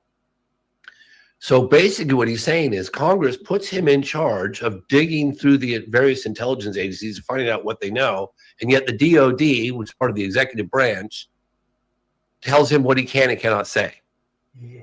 So that doesn't seem like a very, really? Why is that? Why is that structured that way? But that's what he said. Just to clarify, did you go into the skiff? I did. I went into a skiff, yes. Just like in the movies. Yeah. It was crazy. Yeah. And I had to do a 48-hour background check. Then I had to go through all this security, metal detector. Then I went through this glass tube thing, almost like in a Star Trek movie where the door opens on one side and you walk in and it opens on the other side. You walk through. And then I had to get rid of anything electronic, leave it out on top of a little locker. Can't and then record open anything, door with right? buttons and everything on it. Oh yeah, no cameras, no cell phone, nothing, man. And boom, I'm inside. And their whole operations for Aero are inside a skiff. And really? I walked down this hallway. And sorry, my camera's moving. I hate that. I need to turn that feature off. But I'm walking down this hallway. I'm walking down this hallway with the guy from Air Force Office of Special Investigations, AFOSI, and he stops me, wait here, and he's doing something. And to my left, there's a door open, and there's a table with maybe 5 people sitting at the table talking, and I just couldn't help myself. I just kind of turned over and I started tuning in to what they're saying. They're all sitting down at this table, and then somebody gets up and they walk over and close the door in my face. Oh man! I couldn't help myself. He's like, "Here, you wait here." I was sitting there waiting. I look over. I'm just, tuning into what's being said, and then it was pretty funny. And then I went into another room with the two of them for 15, 20 minutes, maybe 45 minutes. With the head of Aero hung out for 15, 20 minutes, and he had to go. And then I hung out with the other guy at the Air Force Office of Special Investigations. Interesting. I was asking him about Men in Black. Who are they? What agency are they from? Are you looking into it? You need to look into this case, that case. Like, here's where I think you could find some. Yeah, it was pretty cool. Please tell me you asked about Doty.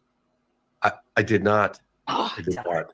Sorry. It's all right. Next time. Yeah, but I have one of their numbers. I text with them. Wow. So, but I told them, I said, you got to throw us a bone. You can't. We're not going anywhere. Yeah, this is not going to go away. A lot of things could be extrapolated from that clip right there. I mean, James Fox, a filmmaker, a civilian, was in a skiff with the head of Arrow and another person. And these members of Congress can't get in. I understand it's the content of which is said in the skiff that really matters. And that's where a lot of the issue lay. But it's just crazy. It's crazy to me that like James Fox can go into a skiff and talk to the head of Arrow, but these Congress members can't get information from the witnesses that they had at these hearings. I don't understand.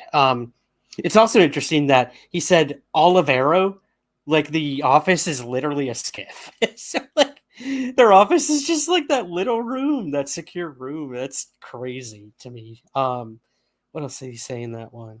Oh, that he was like eavesdropping on another room of what was being said in there. I thought that was pretty funny too. So yeah, that was a very interesting clip, and it really surprised me. I did not know any of that. So the next clip I'm going to play for you guys is about something that James Fox will be dropping tomorrow on his Twitter. Not the film, but something he'll be dropping on his personal Twitter account about a whistleblower that he interviewed in the program, who worked for the program. They will be making an official statement on James Fox's Twitter that will come out, coincide with the release of the film tomorrow. So he talks a little bit about that. So I'm going to go ahead and play that for you guys here. One sec.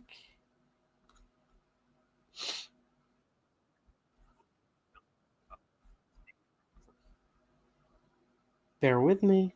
Almost there. Hello to the chat. Hello. All right, here we go. I think the anticipation, once again, is killing us all.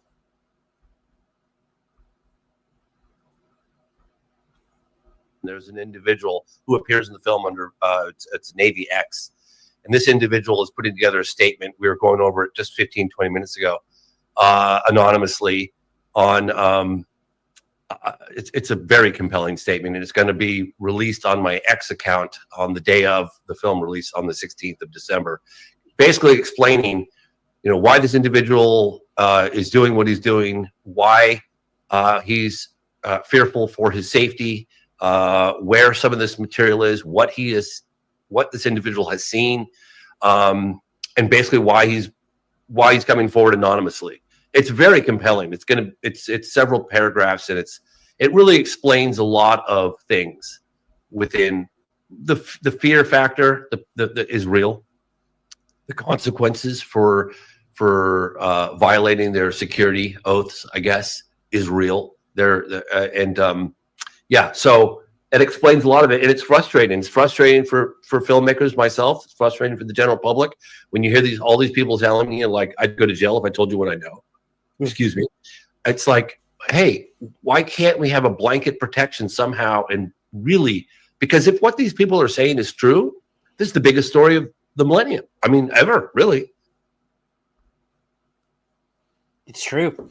It is true. Sorry, I was looking on James Fox's Twitter because I wanted to make sure he hasn't dropped it yet for you guys. I also wanted, Pat asked, will it be on Amazon Prime? I did want to find out here. Yes, it will. So tomorrow, James Fox's The Program will be available on Apple TV, Amazon Prime, Google Play, Vimeo, Vudu, Xbox, YouTube, and Fandango.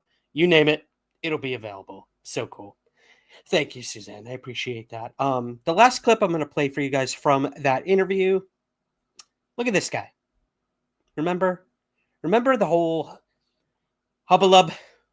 What do you call that? Hubbub? Scuttlebutt? There we go. What the hell is a hubbub? T-shirt idea. T-shirt idea. The hubbub on this UFO. Apparently, James Fox has seen one of the clearest UFO videos ever recorded. His claim, not mine, and others' claims, of Chuck Clark, a UFO researcher who brought this to James Fox. He witnessed it, and somehow it got in the hands of Logan Paul.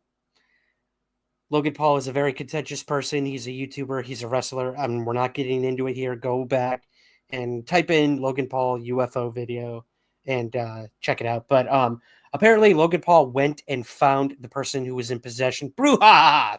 Thank you, Jay Allen Heineken. A baloo. Oh, man. I've had too much beer. Thank you, guys. Thank you. Looks like a, what was that? Looks like a what? I missed that. A thingamajig. There we go. Logan Paul took a video without the consent of the person who showed him the UFO video. Logan Paul offered to pay like millions of dollars for this video and everything. So instead, the guy showed the video, and Logan Paul had a secret camera like on his jacket, and he recorded the video. So shady, so shady and shitty to do. But he is in possession of that video. So everyone was like, when is he going to put it out? When is he going to put it out? James Fox talked about this on Joe Rogan. Logan Paul has talked about it several times on his own podcast. And everyone wants to know, when will we see the Chuck Clark UFO video? This mythological video that is apparently like astounding. And yeah, James did talk a little bit about the updates on that on my show. So I'm going to go ahead and find that clip for you guys here, and we'll start to close things out for tonight. Give me 1 sec. Turning the volume down because it's ridiculously loud. Okay, here we go.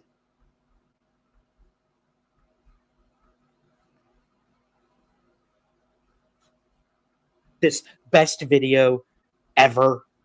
Is Logan Paul ever going to drop this best video ever on us? What's going on? I had another guy come to my house. He probably wouldn't want me to mention his name, and I can't remember his name right off the bat. Right here, came to this table right here about a year ago, something like that, maybe less. And he has the video, and so he showed it to me. I said, "Well, can I take a video of And it was very degraded, and it was edited. It seemed like somebody had edited. It wasn't it was kind of chopped up and degraded. I mean, it definitely showed the disc, doing the wobble that I remember crystal clear, and the paranoia from them inside the car and the light over the top of the car, all that. But it was kind of edited and chopped up, and it was really degraded. And I was like, God, this is. And he said that he had contacted Chuck Clark, and he was going to have it enhanced with the latest software to get rid of all the dropout for preservation purposes. And then I said, okay, well, do you think it'll get released at that point? He goes, well, my first step is to get it enhanced, and then we'll see what happens. So I haven't forgotten about it. I'm still going to try. I won't ever give up on it.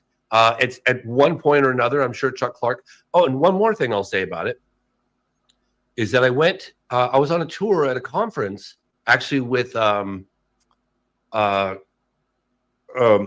to Black. Jimmy Church. Yeah, Jimmy Church. And we were on a conference. We took buses from Las Vegas out to Area 51 as part of the tour.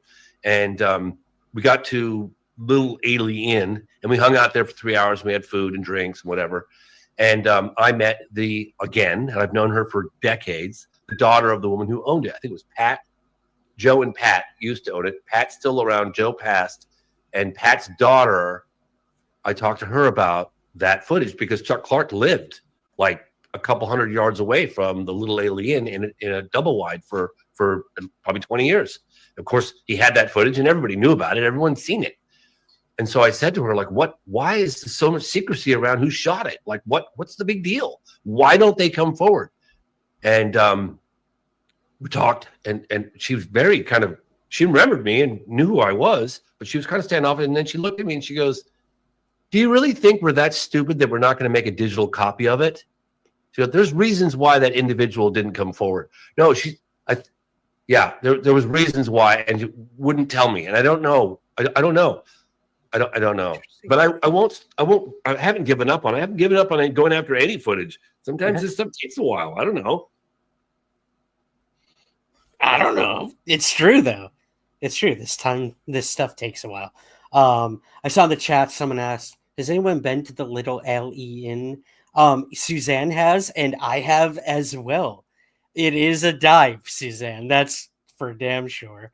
I don't know if you guys ever saw it, but I did an episode of the television show that I co-hosted, Mysteries Decoded, on the CW network in the United States. And we went to the gates of Area 51. And of course, we stopped in Rachel, Nevada and went to the Little LION. And the food leaves a little to be desired, that's for sure. But they have flying saucer hamburgers and stuff like that. And it's just, you don't go for the food.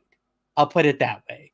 You go for the atmosphere. You go for the mystique. You go for the nostalgia. You go for the experience of going to the Little LION, like this iconic place just outside of where Groom Lake is. And that was an experience I will never forget. I think I might have told this story in the past of what happened to us. This did not make it on camera, unfortunately.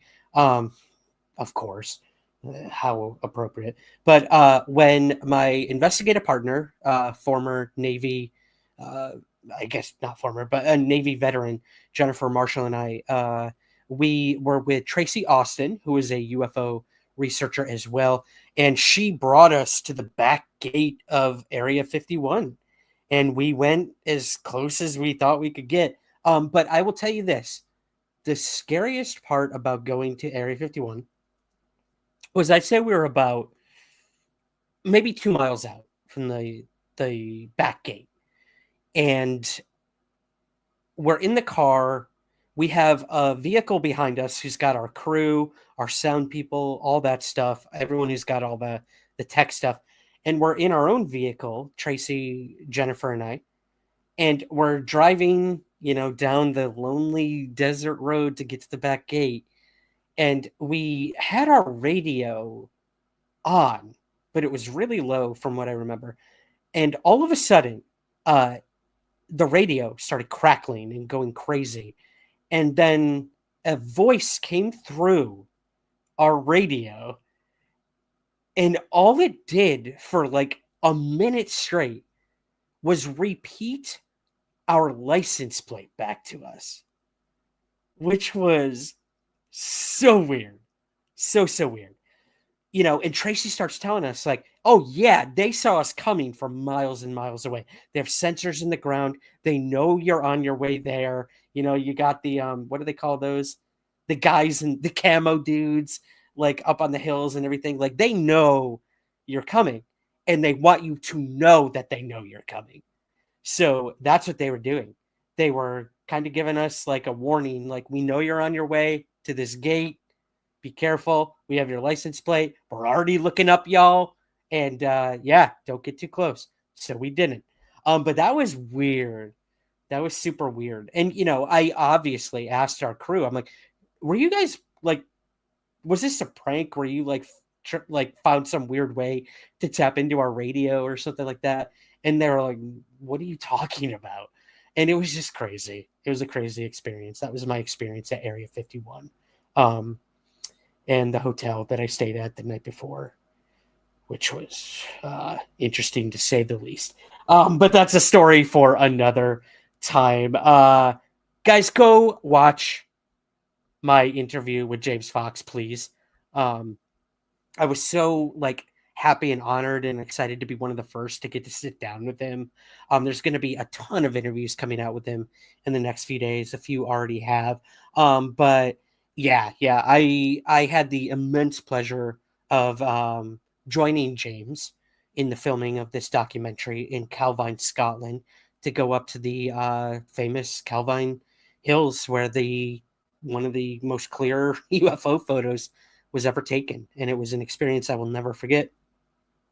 I was in a car for over 2 hours with with Craig Lindsay, the former RAF press officer who interviewed the original witness of the Calvine UFO event. And we just had an incredible day. I will never, ever forget that. And I somehow made it into the documentary, which is cool. You can see me. I'm a little blob in some of the drone footage when we were up in the Calvine Hills. And then he showed a still shot of us hiking up the hill. And I look horrible. I'm sweaty. I'm about 25 pounds overweight. And James Fox beat me up that hill with not a bead of sweat on the man's head. And I'm just drenched in sweat. It was also like cold out. What the hell? I am so out of shape. That's my New Year's resolution, guys. Going back to the gym. You only see me from here to here, and there's a reason for that.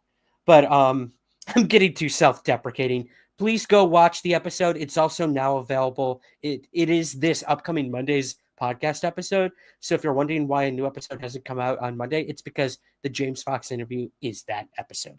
I've got some awesome interviews and episodes coming up after that, one of which is with Kelly Chase, who is the co-creator of the new docuseries Cosmosis, which will be premiering December 30th on Apple TV.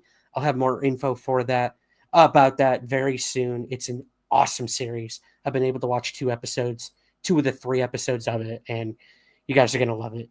You're going to love it. And I think that is it. Wow. What a show. What a show. We covered so much. I want to thank Suzanne again for hopping in for Drone Zone. I really hope we don't have Drone Zone again anytime soon, but I have a bad feeling we are. But I do want to thank all of our regulars in the chat, all of our new people. I want to thank our super stickers, super chatters. Thank you to those over at Twitch. Thank you to those on X for watching. Thank you to everybody listening to this in the future. It's been a hell of a year. Oh yeah, speaking of which, like we live streamed our year in review episode with Christina Gomez and Patrick from Vetted. You can watch that right here on YouTube. It will be coming out in podcast form in the last week of December as well. So if you want to hear about our thoughts on the 2024 UFO year in review, there you go. It was so much fun. We had a great time doing that. And once again, if you want to take part in our awesome holiday giveaway, I'm going to be giving away Volume 1 of Blue Book, the comic, which is incredible. It tells the entire story of the Betty and Barney Hill abduction case. It's so good, so good. From Michael Oyming and John, Tinian as well. I'll be giving away this and a surprise holiday gift as well from me personally, both of these. So if you want to be put into the raffle to win these, go over to Apple Podcasts and leave us a rating and review. And it takes a little time for it to process and actually be seen. So in the meantime, do it, rate and review, send me a screenshot either through social media, send it through my DMs on Instagram, Twitter, Blue Sky, Facebook. All the links for those are in the show notes, or simply email me a screenshot of your rating and review. And you can send that to the email that's in the show notes as well. And all of you will be put into a raffle to win these prizes. It is the absolute least I could do for you guys. But I really need those ratings and reviews on the biggest podcast platform out there. And again, that is still Apple. Spotify is creeping up, but we're doing this contest for Apple.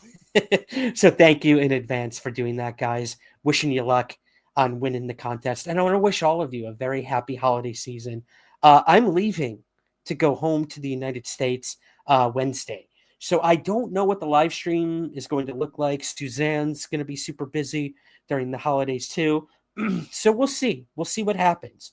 But if this is our last live stream of 2024, I want to thank all of you for an incredible year, for sticking by me and supporting me and watching all of these. And yeah, it's been incredible to see this channel grow, to have regulars every single week. Without doing this live stream, I never would have met Suzanne, and she has become invaluable. And that is such an understatement to what we do here. So thank you. Thank you to all of you for supporting me this year. and hopefully in the future as well. I have no plans of going anywhere. It's going to be a busy year. I'm going to be filming again for Haunted come March. But that being said, you guys know I'm always hustling, grinding, and doing my thing. So hopefully we will continue the live streams. The podcast ain't going anywhere. You will get new episodes every single Monday. And again, just thank you. Thank you for always being in my corner, for supporting my work in any small or big way. And it's just amazing. Thank you so much, Judy. I truly, truly do appreciate that. And yeah, that's going to do it, guys. Like, subscribe, do all that YouTube-y stuff as well. And join us over on Discord. Once we finish these live streams, we try to continue the conversation over on Discord. There's a link for that in the chat as well. And we're growing ever so gradually over there as well.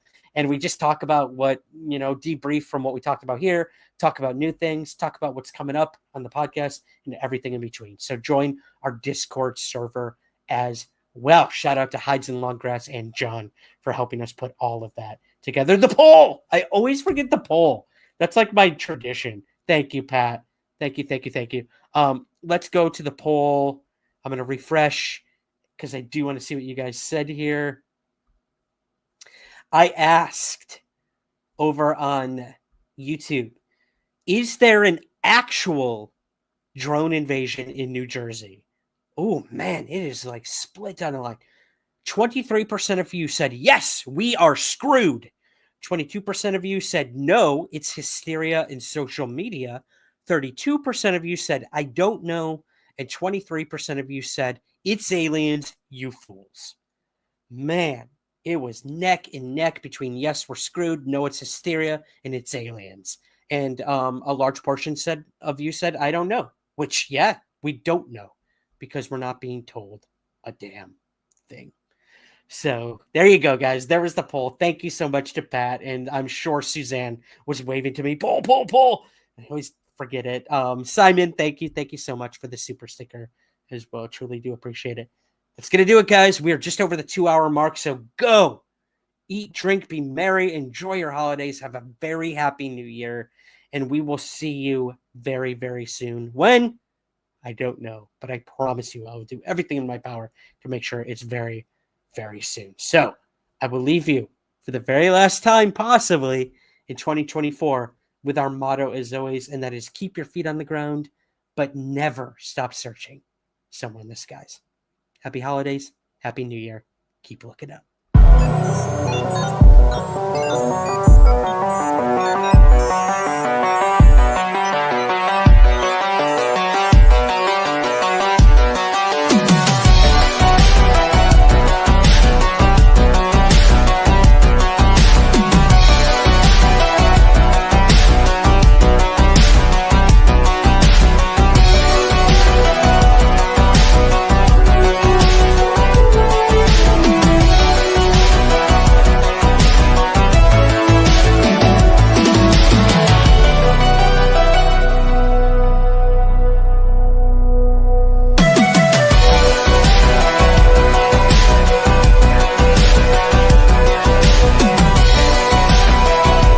There's nothing to hide. There's nothing to hide at all.